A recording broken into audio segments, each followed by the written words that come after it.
Wow, we had a turnout today. Thank you so much for coming. Thank you, Rebecca. Thank you. This is our special holiday luncheon and comedy show featuring Ian and Camilla. My name is Rebecca Kitchings. I'm chairperson of IEAAH and your community humanist celebrant for your weddings, memorial services, and invocations, because we like to do that too. Being atheist only means you don't believe in gods, nothing else, that's all it means. But humanism describes what we do believe in and aspire to. IEAAH is poised to become a new humanist chapter after having been an affiliate of the American Humanist Association for several years. If you are already a member of the AHA, please leave your contact information so we can inform the AHA as part of our required initiation.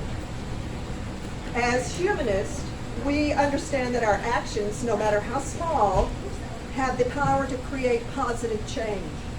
As a local group, we support many of the national groups in their mission to make these ideals reality, including helping all humankind live their own life, their one life, with dignity.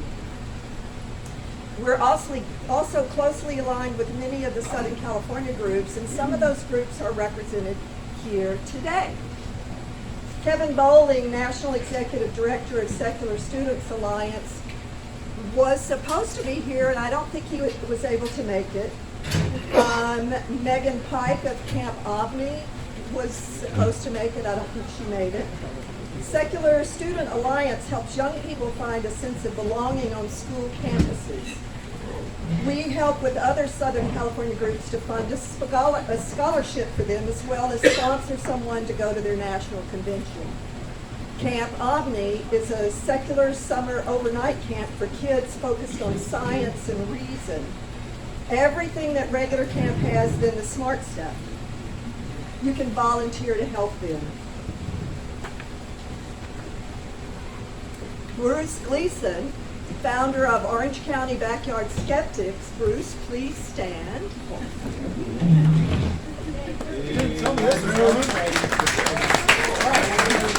Bruce has been a mainstay of the free-thinking community for decades and at many conventions for Southern California with top-notch speakers. Thank you, Bruce. Their group does have the best name, after all, Backyard Skeptics. Christine Jones, please stand. She is chairperson from Atheist United Los Angeles. She leads that group, one of the few in the nation to have the luxury of paid staff. Evan Clark is their executive director, and while he couldn't be here today, he is working with Christine to create a successful regional umbrella organization under the AU banner. Jeff Podgy, I know is here, the longtime leader and founder of Free Thinkers Around Redwood. I'd also like to recognize David Gussick, but I don't think he is here. He is a longtime organizer and strong financial supporter of FAR. Stephanie Hoskins and Shannon, please stand. These two lead the Free Thinking intellectual discussion group in Huntington Beach, typically taboo topics and beyond. They are working with us to help improve some of our events with their experiences. Our group is also associated with Sunday Assembly LA, South Orange County Humanist Seculars, Humanist Association of Orange County, Americans United for Separation of Church and State, the Humanist Association of San Diego, Antelope Valley Freethinkers, Humanist Society of Santa Barbara, and others. There's strength and knowledge in numbers. IEAAH is a nonprofit 501c3 for education. We have our officers, financial supporters, and organizers that help our group maintain continuity and leadership. Please stand and remain standing. Charlene and Greg McKinley Powell. Kathy and Danny Harden are not here. Nancy Savington couldn't make it. Melinda Weinrich couldn't make it. Jody Moran, please stand. Rachel Reeves and Oxy Aldereti. Phil Calderon, Dante Sanchez, Eric Ozels couldn't make it, Philip Spring couldn't make it, Dorothy Hewson. And thanks for all you do and have done over the years. Thank you. Volunteering is at the heart of what it means to be a humanist. It's the conscious decision to invest our time and energy into making the world a better place. By actively participating in our larger communities, we bridge the gap between empathy and action, as well as demonstrate that humans don't need the supernatural to do good. Whether it's lending a helping hand in the community or participating in environmental initiatives, our commitment to volunteerism exemplifies our dedication to fostering a world that thrives on compassion. Charity, another cornerstone of our humanist philosophy, is a testament to our understanding that we are all interconnected.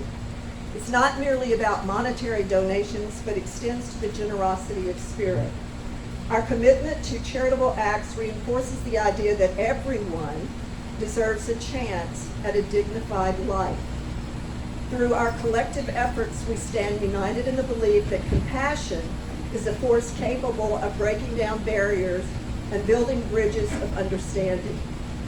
We are having a diaper drive, in case you didn't notice it, today for our new interfaith organization, Friends at Family Promise of Riverside and Family Promise of Redlands. They help the homeless, and today, let's help the homeless too with them and all year long. Watch for events that remind you to bring diapers or canned goods or gas gift cards, and we'll help the homeless as well as our students at UCR who need food as well. See Rachel if you had any questions about the diaper table, and keep them coming. And finally, companionship and friendship are the threads that weave the fabric of our humanist community. In a world often marred by division, our commitment to fostering meaningful connections becomes a beacon of hope.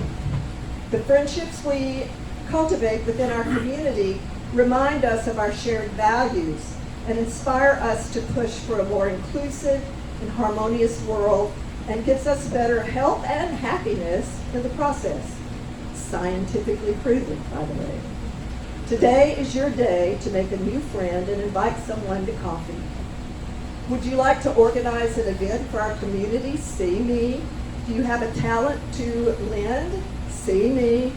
Have an idea or recommendation? See me. The more the better. Direct message me through Meetup if you'd like. Now, on with the show.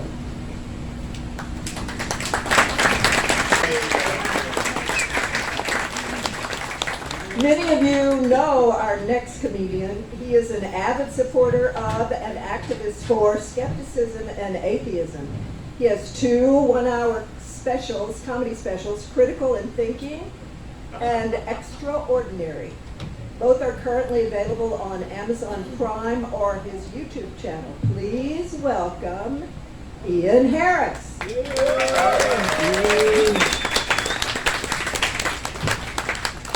Okay, here one more time for Camilla, please. Really quick warning. Rev didn't say this, but I semi-retired from doing comedy like 3 years ago. So this is the 3rd time I've been on stage since the pandemic. So I have notes, and if I forget my jokes, it's not like early onset Alzheimer's. I have no idea what I'm doing up here. So that's gonna be fun. But you know, when I got called and they said, "Hey, would you like to come and do an afternoon show in a loft above a brewery in Riverside?" I was like, "You had me at hello." So here we are. But before I actually even get into this, I was not going to tell this story, but I'm just going to tell the story because it's just, Camilla was asking about, she goes, so there's atheists and there's Christmas and, and it reminds me, so my daughter, who's now 18, but when my daughter was like 5, 6 years old, she was in like kindergarten, I picked her up from school, it's a true story. She goes, "Hey Dad, you know my friend Sarah?" And I go, "Yeah." She goes, "Do you know she believes in God and doesn't believe in Santa Claus?" She goes, "I mean, we have evidence for Santa Claus." He goes, "He brings us toys like every Christmas. What the hell has God ever done?" And I was like, yeah, that's my 6-year-old. But yeah, I'm a big skeptic. A lot of you know me from that.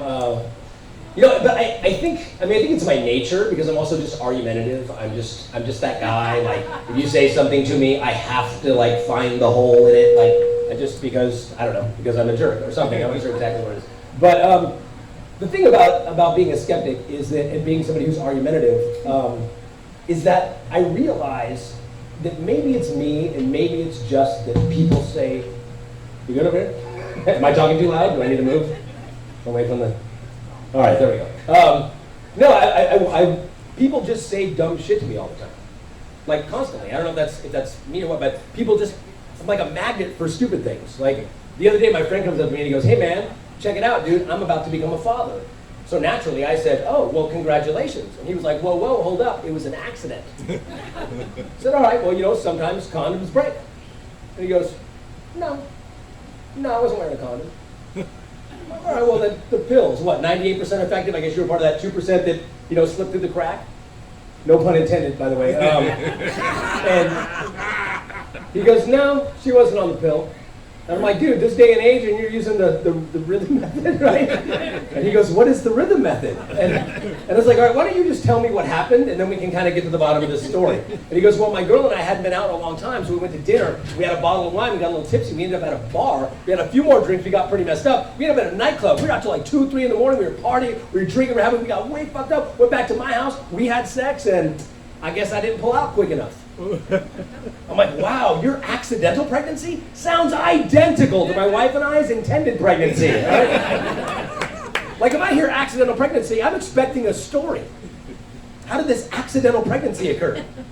Well, I was masturbating on the sidewalk. Like I do every Sunday. And my girl was upstairs and she was taking a shower. She got robbed at gunpoint of all of her clothes. So she chased the assailant down the street all wet and soapy and naked and slippery. And as she ran past me, she slipped. She did a backflip. She landed right on my junk right as I ejaculated. I'm going to be a father. Like, damn, that is an accidental pregnancy. But if I ask how this accidental pregnancy occurred and your response is, "We got drunk and did it," I'm like, "This word accident? I do not think it means what you think it means," right?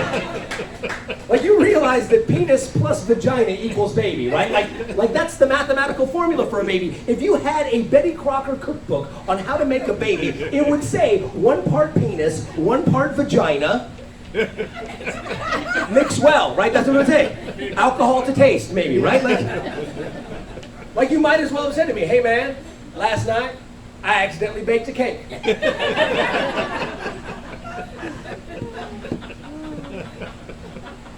How'd that happen? Well, I was pissed drunk, and I came home, and I threw my keys down, and I went over, and I accidentally preheated the oven to 400 degrees. And then I got a bowl out of the pantry. I threw some flour, and some eggs, and some water, and some sugar, and a little vanilla for taste. And then I mixed all that up, and then I accidentally dumped that into a greased pan that was just sitting there. And then I put the greased pan into the oven, and 45 minutes later, you're not going to believe this, but there was a fucking cake in there. Oh my God, what kind of cake was it? I don't know. I told you it was an accident. Can I have some of it? No.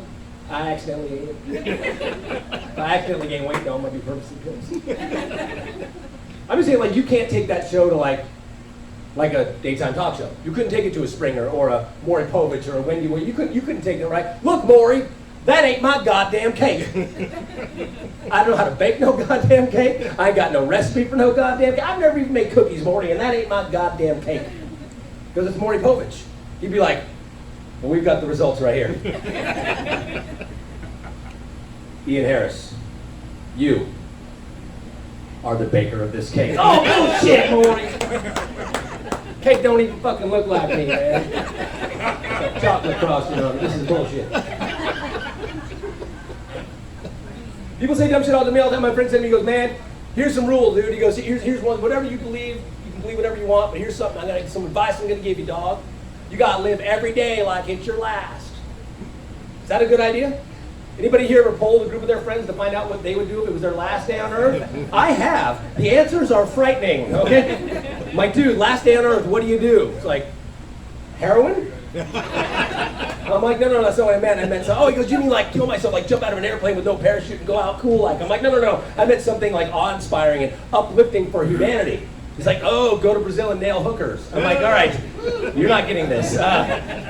I'm just saying we couldn't live every day like it's our last. If we lived every day like it was our last, we'd all be walking around like a bunch of drug-addicted, STD-infested daredevils, all right? We'd be Evel Knievel with resistant gonorrhea, you know what I mean? Like, you can't live every day. If you live every day like it's your last, it's about 2 weeks before one of those days is your last, okay?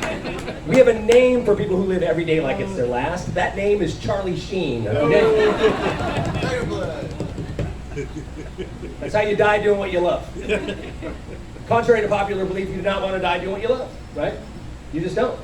Because they never mean that, right? You never hear anybody go, hey man, did you hear about Bob? Yeah, dude, he died. Overdosed on heroin.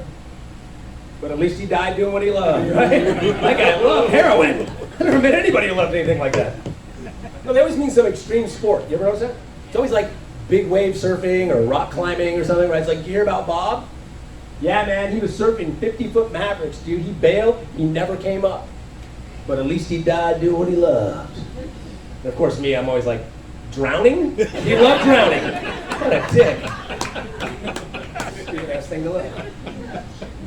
I'm just saying, how much you want to bet that was the day he lost the love for that sport? What do you think? I'd be willing to bet that's the exact fucking moment he lost the love for that sport. You're up on a rock face, 3,000 feet up, no rope. You're like, oh man, I love free climbing, dude. The best thing in the world. I got the sun on my face and the wind in my head. Oh, shit. Losing my grip. No. Oh, why could I love heroin? I'm going to clap. It's not going to get any better than this, so it's probably going to get more technical and weird. Less rehearsed. All right. But here's my thing, though. How are we going to go out? That's cool. Just don't go out because you trusted some goofy-ass alternative medicine thing and you die. Just look, I'm not against alternative medicine if that's your thing. Just prove it to be safe and effective through scientific means. That's how we prove all medicine to work. Just do it that way. I hate it when they hide behind the dietary supplement label. You guys know what I'm talking about? Because they put dietary supplement, then they don't have to prove their effectiveness. If you guys remember, a few years back, there's an over-the-counter cure for the common cold. It's called Airborne. You guys all know what I'm talking about? Airborne is. Airborne got sued for $23 million because they faked all of their clinical trials. And I don't know how anybody was fooled by this product in the first place. The commercials alone tipped me off. You guys remember the commercials? Commercial for Airborne used to be like this. Airborne, take it on the first sign of a cold. Developed by a teacher who was tired of getting sick. That's all it takes? 200 years of medical research, and all we needed was one teacher who was mad as hell. Well, I'm not going to take these sniffles anymore. How cool would it be if we could solve all of our problems that way? Perpetual motion, finally invented by a hillbilly who ran out of gas. Right? I tell you what, man, I was driving down that fucking freeway in my goddamn El Camino, and it just took a dump right there on me, dude. I had nothing. I had no gasoline. I had no red cent to my name. I didn't have nothing. I said to myself right then, I said, you know what you need to do, Cletus? You got to invent yourself one of them 0-point energy machines. I said, fuck combustion. That's what I did. I put my foot down, and I said, fuck combustion. Now, cut to 5 years later, I got one of them Nobel Prizes in physics, all right? Who'd have thunk it? Airborne has a cartoon on the box. Would you pick up, if you went to pick up your, whatever, your lithium, I don't know why you look like a lithium guy, but whatever it is you're on, if you went to pick it up and there was a cartoon on there, it was like Calvin and Hobbes on your body, and it's like, you know, Hobbes has his arm around Calvin and is like, once you take this, you'll no longer be able to hear me. Would you buy it? Because I wouldn't. But I got a friend who goes, well, there's your problem right there, man. You just put the nail on the head, dude. Big Pharma. There's a cure for everything, and we're never going to hear about it because Big Pharma is trying to keep it down because there's too much money in the treatment. Because you know there's a cure for cancer, we're never going to hear about it. And I'm like, well, that sounds kind of interesting. Let me take a look at that. Too much money in the treatment cure. Then I started thinking, well, how much money could there be in this treatment?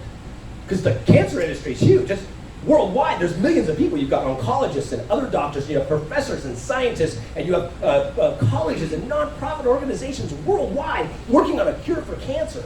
And they finally come up with a cure for cancer, and one pharmaceutical company is making so much money that they can pay all of these people off. And then I thought about it. What would it take me if I was one of those people to keep quiet about the cure for cancer? And I couldn't put a number on it. I'm like, there's just no, my dad died of cancer. There's no number you can pay me off to keep quiet about the cure for cancer. But then I realized I'm also not a greedy person. So I had to ask all my greedy friends. I had to ask like my money grubbing, my non-conscience having, like my Republican friends. I went and asked them. I was like, what would it take to keep quiet about cancer? And even they were appalled. So I threw a number on it, just for shits and giggles. I said, let's say everybody in this room could shut up for 20 million. 20 million times the millions worldwide. Anybody got the math on that? I don't know. It's something that is something power. All I know is you'd have to pay them in euros because US dollars don't even go that high anymore, all right? There's no cure for cancer, folks. We're going to have to wait for one smoker to finally get angry enough to put an end to all of our suffering, right? Cancer finally cured by a smoker who is tired of giving cancer. I'm no doctorologist, but I know that I hate these tumors. We might have zombies. We might have a zombie apocalypse. I'm like, really? Yeah, you never know. I've literally had this conversation. You never know. You don't know what could happen. You don't know. Because we could have some sort of crazy virus, huh? We could have you don't know, man. And I'm like, yeah, well, here's the thing. I agree that I don't know. We could have a nuclear war. We could have some sort of crazy new chemical agent that they put in there. There's all kinds of stuff that could happen. But here's the thing that couldn't happen, and that is magic. And that's what you need for a living dead. Because it's an oxymoron, the living dead. Like, that doesn't make sense. Like, you can't, if you were dead and you're alive, you weren't fucking dead, all right? You passed out, you drank too much, you weren't dead. Because living dead is an oxymoron. It's a contradictory statement, like honest politician or interesting Mormon, right? Like, these are things that don't exist in reality. And why are we afraid of zombies? They are literally the slowest thing on the planet, right? Like, seriously, zombie behind you, walk briskly. Like, what? Like, have you ever noticed that they always say, like, in a natural disaster, like a flood or a fire, they say, just get out. They say, don't go back, don't get your shit, just get the fuck out of the house. Totally not true in a zombie apocalypse, right? They're like zombies everywhere. Just get the things you really like, your paintings, a TV, make a sandwich, and then jog walk to the roof. Because right behind you, the zombies. And also, what are the big thing? They eat your brains. That's it. Brains, they want your brains. So, I don't know, wear a helmet? Better yet, wear one of those red MAGA hats. That's one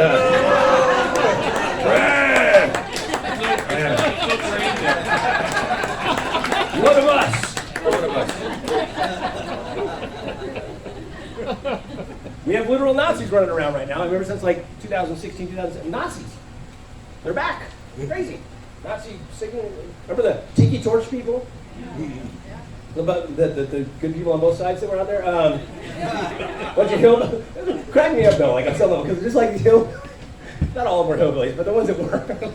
And they got like their tiki torch, and they're like, the Jews will not replace us. The Jews will not replace us. So I'm like, yeah, no shit. I know a lot of Jewish people, and I've never met a single one that wants to work part-time as a janitor in a coal mine and fuck your cousin, all right?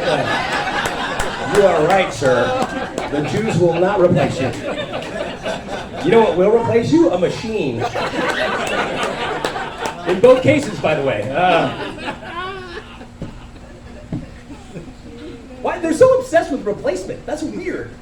That's the whole thing. And it's not just Jews. It's like the Mexicans will replace us, right? The blacks will replace. They're going to replace. And I don't know what that means. Replace? Like, I get. Are you saying that like in 1,000 years, demographics will look different, right? Race might look different. We might all be like a few variations of some sort of beige. Okay. How does that affect you? In 1,000 years? Or do they actually think that someone is going to come into their house and replace them like some sort of 1980s coffee commercial or something, right? We've secretly replaced Cooter with Jose the gardener. Let's see if his wife notices in bed tonight. That's funny. Karen never has a second orgasm at home. Or a first.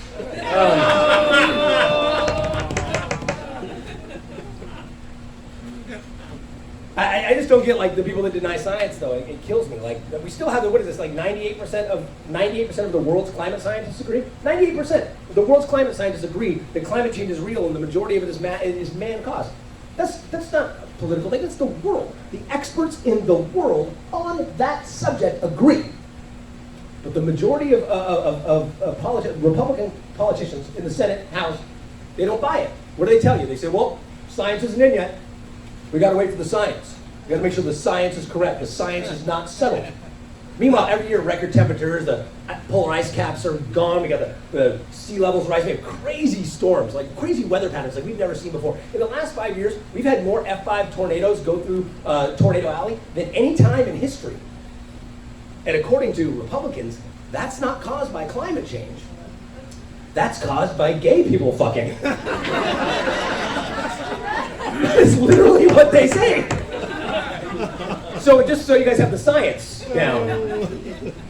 But if there's any gay people here tonight, please take note of that. Because every time you have sex, because look, what's the Bible Belt and Tornado Alley? Same place. So every time you have sex, God punishes the red state, all right? So get to humping gay people, all right? We got an election coming up. Let's get God pissed. I found some polling stations in Tulsa. Let's do this.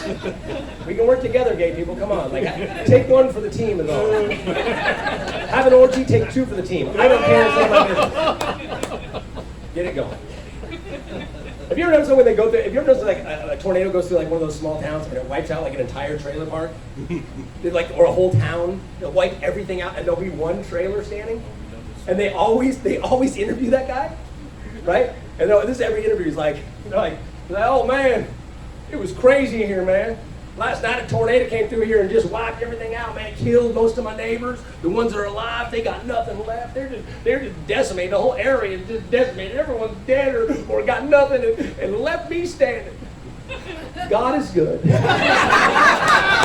I'm like, he sounds like a dick. And so do you. But then I thought about, how do I know that wasn't his plan? He might have been up the night before. The air lowered. I hate my neighbors, especially Bob. He's a real asshole.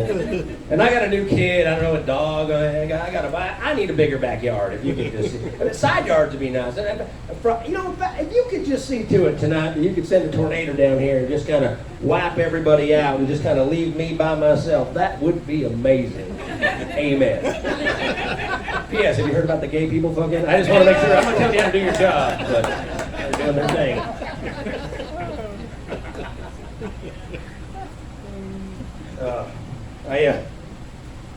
I don't know how many people still, atheist or skeptic, or you could be agnostic, whatever. I don't understand how we still support churches.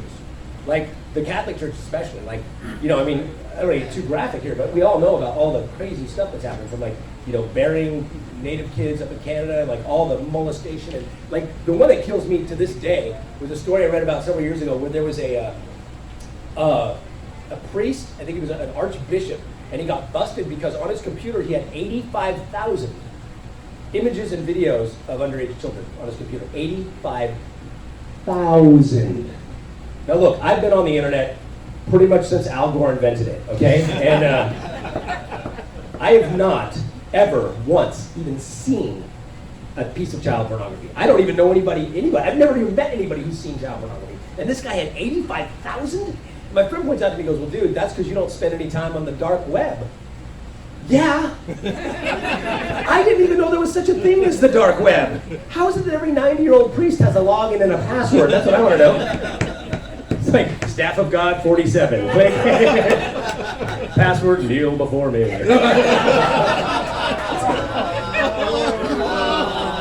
Oh, it's going to get worse.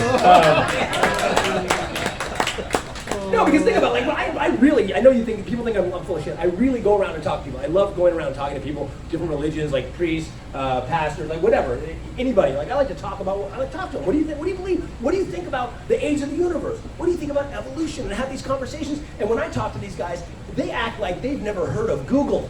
They're like, what? Science? Never heard of it. A book? Don't know what that is. The only book I use is the Bible. I don't know about a computer. I don't know about no science. But all my information comes from the Bible. This is all I need right here is the old Bible. All I need is the old Bible. And then when it comes to downloading a terabyte of kiddie porn, suddenly they become Bill Gates, Edward Snowden, and Jeffrey Epstein all rolled up into one computer genius super pedophile, right? Like last week they didn't know what Wikipedia was. This week they're hacking into the NAMBLA mainframe to find circa 1980s Gary Coleman pictures that the authorities will later find on a desktop folder aptly titled Different Strokes, right? Like,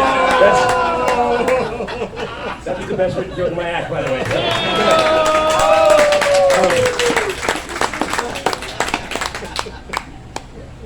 I'll move on from the next one. But yeah, it's cool, man. It's cool. I do a lot of shows like this, or I used to. I haven't in a while, but I used to do a lot of shows where, just get to do with atheists and skeptics and like-minded people, and I love it. I mean, it's talking to preaching to the choir as it is, but it's cool. Like one of the coolest shows I did years ago. God, going like 6-7 years now. I don't even remember when it was. 2016 maybe. I did the Reason Rally in Washington D.C., which was cool. Yes, it was fun. And on stage at the the mall, like on the reflective pool, in front of, there was expecting 30,000 people. And before I went, my friends go, dude, you're gonna go do an atheist comic? You're gonna do a show in front of 30,000 atheists? This man, when you come back, you're gonna be like a god in the atheist community. I'm like, dude, I already am like a god in the atheist community. None of them know I exist, and those that do don't give a shit about anything I have to say. So, mission accomplished. I have a lot of friends that are Christians though, and they still want to argue with me, which is fun. But I got one friend, my friend Ozzy. He's just a pain in the ass. Like, he comes to my house. And this is a true story, by the way. It's from years ago, but see, if you heard this joke, it's an old joke, but I love it. A guy comes to my house, and he's looking through my books, and this is back like, it was like a Richard Dawkins book. I don't forget which one it was. Like, it might have been The God, Delusion, or Self-Esteem or something. He's looking, he goes, Richard Dawkins. He goes, you like this guy? I'm like, that's a good book. And he goes, this guy's an idiot. This guy's a moron. I'm like, well, you don't have to agree with everything. I don't agree with everything he says, but he's not an idiot. He's professor. He's an evolutionary biologist. He's an author. I mean, he goes, he's got no new arguments, man. This guy's got nothing to say. All his arguments are garbage. I go, oh, okay. Well, why don't you give me one that when you read through the book, you said to yourself, this is the easiest one. I don't care. You can pick the easiest argument that you read through and you said, this is garbage. I could smash this. Give me your rebuttal. Go. And my friend goes, well, I haven't read the book. I'm like, go figure, a Christian who's got fervent beliefs about a book he's never actually read.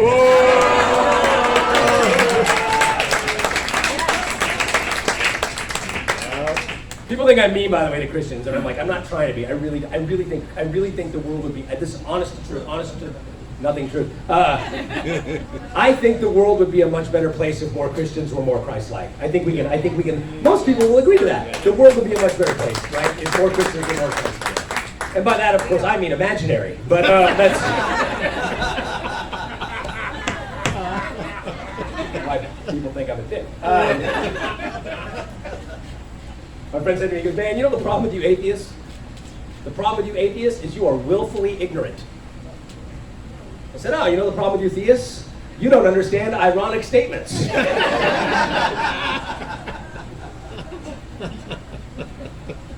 Yeah, my friend, the same friend, he goes, I bet you believe in evolution. Because you know evolution is just a theory, right? Did you know evolution is just a theory? I'm like, just a theory? Like, theories are one of the highest levels of knowledge you can achieve in science. Like, what are some other things that are just theories? Like, plate tectonics is just a theory. Gravity is just a theory. Germ theory is just a theory. So if you ever say the phrase just a theory, I'd say you either don't know the meaning of the word theory, or you don't know the meaning of the word just. You probably say other shit like, don't worry about that thing swimming down there. That can't hurt you. That's just a great white shark. That guy, his words have no power. He's just the president of the United States. Condom? It's just herpes. By the way, that is just a joke. My friend goes, well, can you prove your point? Can you prove your evolution to be 100% without any other possibilities of possibilities, like 100%? I go, well, no, you can't really prove anything 100%. He goes, so then you don't know. And I'm like, that's fine. I have no problem admitting that I don't know. He goes, you don't know. I'm like, yeah, I don't know. And he goes, well, I gotcha. Because when it comes to Jesus, I know. And I said, no, you believe. And that's okay. He goes, no, man, I know. I said, nah, man, you believe. He goes, no, I know. I know you believe. I know. You believe. I know. You believe. We got this. I know. You believe. And I said, wait, this word no? I do not think it means what you think it means.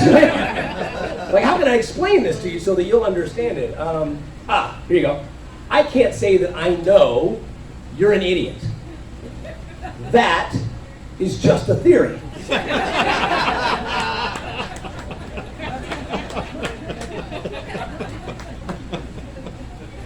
I haven't told this story like honestly like 12 years. I'm gonna tell the story just because I know you guys will like it, but it's a super dated story, but it's timeless, so it doesn't matter.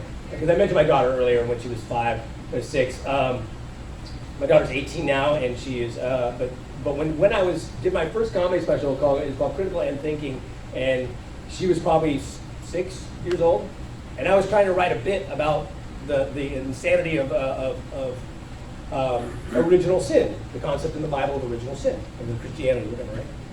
And I'm talking to my friend Andrew on the phone, and it's like speakerphone, it's in the car, we're talking, we're driving, like an hour just driving somewhere, daughter's in the back, trying to come up with a bit, we can't come up with a bit, like just nothing's funny, nothing's working.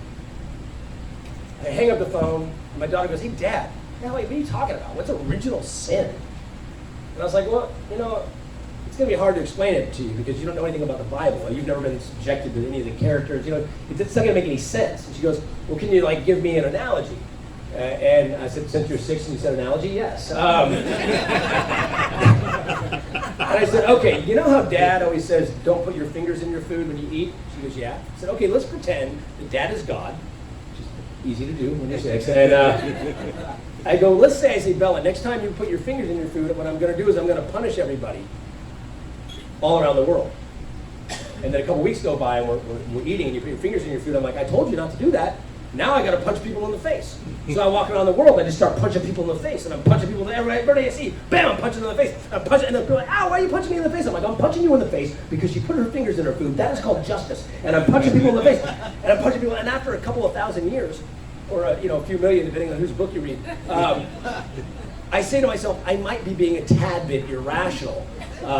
So I'm going to have another child, this time a son, and I'm going to punch him in the face. And that's what I do. I have this baby, and I just start punching this baby in the face, and I'm walking around the world just showing people I'm punching this baby in the face. And people are like, oh my God, why are you punching a baby in the face? I'm like, I'm punching this baby in the face so that I don't have to punch you in the face because she put her fingers in her food. And my daughter starts laughing her ass off. She's like, Dad, stop. I know you're a comedian, but please, can you just tell me this story? I said, okay, fine.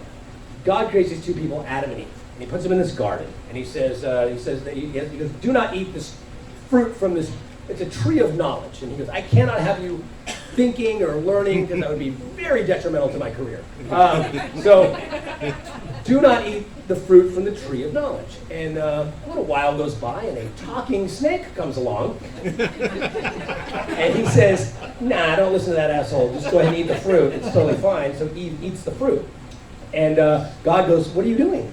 I told you not to do that. Now I got to punish everybody for all eternity. I've got to send them to hell to burn in fire forever. And that's what he does. If you're born, you go to hell. You burn. Sorry, you're born, you go to hell. Why am I burning in hell? Because she ate some fruit. That's how that works. And I'm burning in hell. Sorry, she ate the fruit. You're burning in hell. I'm so sorry. You're alive. You're born. You're going to hell. You're born. You're sorry, hell. You're born. I'm sorry. You're going to hell.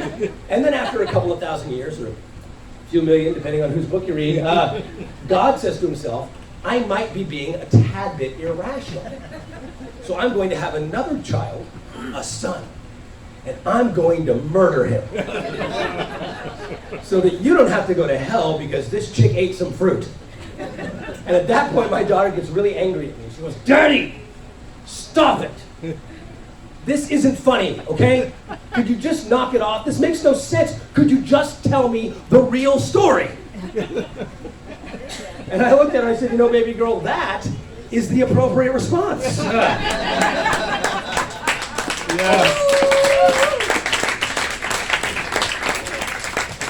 will do this and I'll go. You guys have been very good.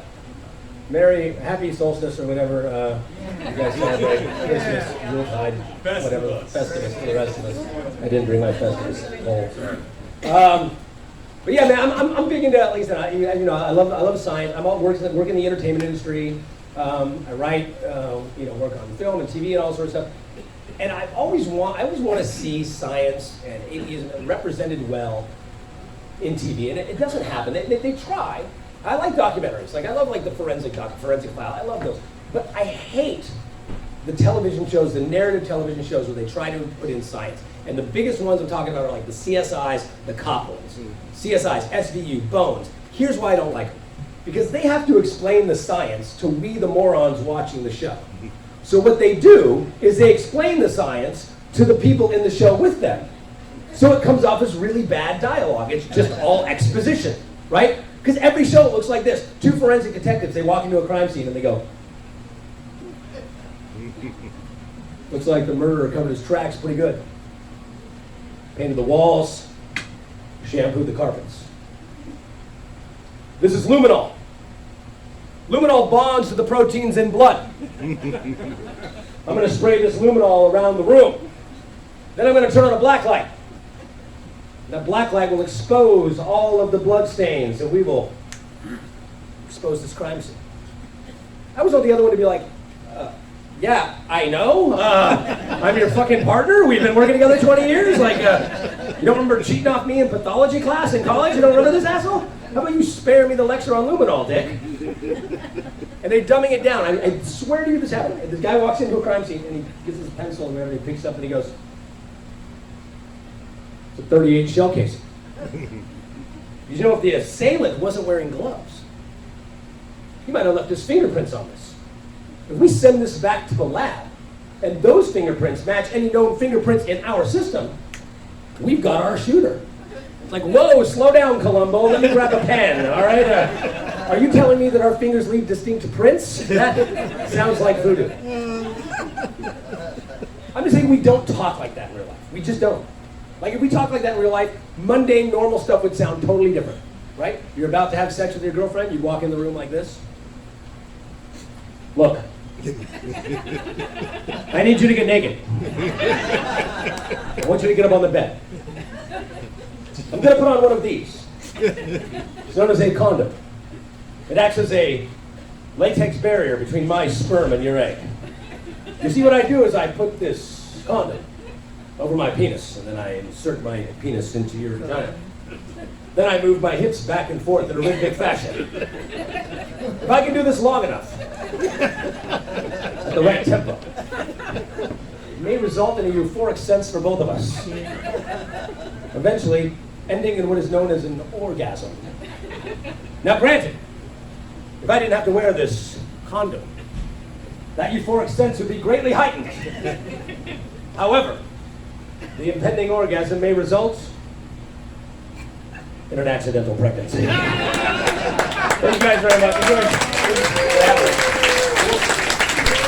One more time for the Claire, please.